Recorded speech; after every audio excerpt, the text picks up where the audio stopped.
का गलत तरीके से इन्होंने यहाँ के जो बिजली के अधिकारी हैं ये गलत तरीके से जो मेरे खिलाफ मुकदमा दर्ज किया था, माननीय हाई कोर्ट का मैंने उसमें दायर किया था उसके खिलाफ।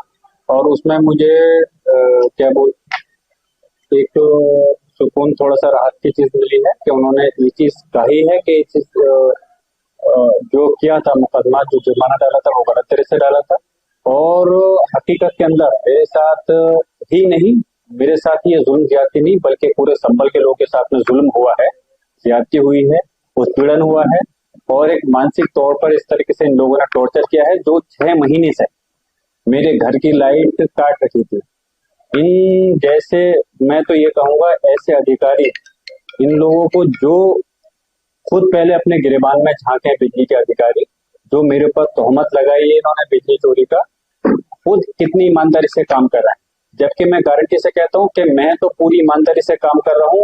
मैंने बिजली की कोई गलत जो केस लगाया है वो एकदम निराधार है। और मेरे घर पे मीटर भी लगे थे और सोलर का भी 10 किलोवाट का लगा था, लेकिन उसके बावजूद झूठा मुकदमा दबाव में आकर लिखा गया।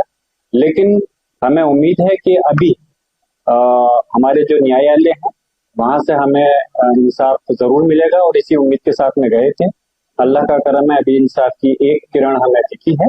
और आगे जब ये केस चलेगा तो उसके बाद में इंशाल्लाह पूरी तरह से इंसाफ वहां से जरूर होगा।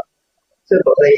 है, मैं ये कहूंगा कि ईद उल अजहा हमारा त्योहार है और हमारा संवैधानिक अधिकार है कि हम किसी भी मजहब को इस मुल्क के अंदर, इस हिंदुस्तान के अंदर किसी भी त्योहार, किसी भी मजहब को अपना सकते हैं अपनी मर्जी से, और उसकी त्योहार को अपना मना सकते हैं। तो इस टाइप की छोटी नीच राजनीति हरकत करना या उंगली उठाना हमारे त्योहारों के ऊपर गलत है, और हमारे त्योहार को मनाने से कोई भी हिंदुस्तान के अंदर हमारे त्योहार को मनाने से नहीं रोक सकता, क्योंकि इस हिंदुस्तान के अंदर हम इस हिंदुस्तान की जमीन से मोहब्बत भी करते हैं, हमारे लोगों ने कुर्बानियां भी दी हैं, और इस हिंदुस्तान के अंदर हम मालिक हैं।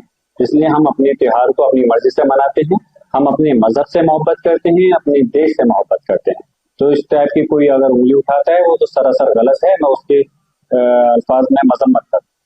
राहुल गांधी बीजेपी पर महाराष्ट्र के जाहिर सी बात है, जो इंडिया गठबंधन है, हमारे एलओपी है, लीडर ऑफ अपोजिशन माननीय राहुल गांधी जी हैं, उन्होंने पहले से भी ये कई बार सवाल किए हैं, और हमारे नेता, हमारी पार्टी के नेता माननीय अखिलेश यादव जी ने भी इस बात पर उंगली उठाई है कि जो महाराष्ट्र में चुनाव हुए थे वहां पर धांधलीबाजी हुई थी, और जिस प्रकार सरकार बनी है कई बार चुनाव आयोग के ऊपर उंगलियां उठ चुकी हैं। तो हम कहते हैं कि चुनाव आयोग जो एक संस्था है, संवैधानिक संस्था, अपनी पारदर्शिता उस चीज को दिखाए, और इस प्रकार की उंगलियां क्यों उठ रही हैं। और आने वाले जो चुनाव हैं, चाहे बिहार हो, पश्चिम बंगाल हो, या पूरे मुल्क के अंदर जिस राज्य में भी चुनाव होने हैं, तो वो चुनाव ईमानदारी से होने चाहिए। उसमें अगर धांधलीबाजी के आरोप अगर चुनाव आयोग की तरफ उंगली उठती है तो इससे लोगों का विश्वास उठता है। तो हम चाहते हैं कि चुनाव हो और जो लोग वोट दें उनके द्वारा दिए गए वोट से ही सरकार बननी चाहिए, और किसी प्रकार की धांधलीबाजी नहीं होनी चाहिए। अखिलेश यादव कह रहे हैं कि 2027 में पीडीए सरकार। देखिए, अधिकार है, हमारे पार्टी के नेता हैं, हमारे नेता माननीय अखिलेश यादव जी ने कहा है, तो हम उम्मीद करते हैं कि जो चीज अगर भाजपा की सरकार में नहीं हो पा रही है, तो हम जब समाजवादी की सरकार बनेगी तो उस चीज को अमली जामा पहना करके, जैसे माननीय अखिलेश यादव जी ने कहा, तो यकीनन पहले से हमारे नेता ने कहा है, तो उस चीज को जरूर पूरा कर करके दिखाएंगे, सिर्फ कहने के लिए नहीं, करेंगे उसका। हम तो कह रहे हैं पुलिस अग्निवीर 20% आरक्षण क्यों, हम तो कहते हैं 50% आरक्षण दीजिए। अग्निवीर पे ही पहले तो हमने सवाल निशाना पूरा लगाया था, हमारी पार्टी ने भी और हमारे पूरे विपक्ष ने भी, कि अग्निवीर जो योजना है उसकी हमने मुखालफत की थी, और सिर्फ चंद साल के लिए ही क्यों अपना इस प्रकार की नौकरी ला रहे हैं। आप परमानेंट नौकरी दीजिए, जिस तरह से सेनाओं के अंदर होता है। सेनाओं के अंदर अगर इस प्रकार की टेम्परेरी नौकरी देंगे तो कहीं ना कहीं सुरक्षा के अंदर भी कोई ना कोई कमियां जरूर बहुत सारी होंगी।